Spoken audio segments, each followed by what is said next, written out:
కష్టంలోంచి మన బుద్ధితో మనం పైకి రాలేం. అట్లా ఇరుక్కుపోయాం. ఇరుక్కుపోయినప్పుడు ఆపద మొక్కులవాడా అని పిలుస్తాం. ఈ ఆపద నుంచి నన్ను తప్పించు. మొక్కేం పెడతాం? మన శక్తి కొలది.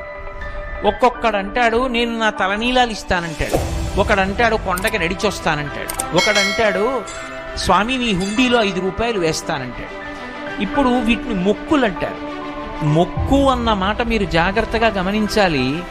వెంకటేశ్వర స్వామి వారి హృదయం ప్రకారం అయితే వ్యాపారము కాదు. అది పాపము వలన దుఃఖం వస్తోందని వాడు తెలుసుకోవాలి. తెలుసుకుని పిలిచావు పరమేశ్వరుణ్ణి. ఆయన ఏం చేస్తాడు? నేను ఆదుకోకపోతే ఎవరు ఆదుకుంటారు లక్ష్మి? అందుకని ఉంటాను ఈ కలియుగంలో వెంకటాచలం మీద. ఎవడు ఎక్కడ ఎంత మౌనంగా లోపల లోపల పిలిచినా నాకు వినపడుతుంది. నేను వింటాను, వాణ్ణి ఉద్ధరిస్తాను ఆపదలో నుంచి.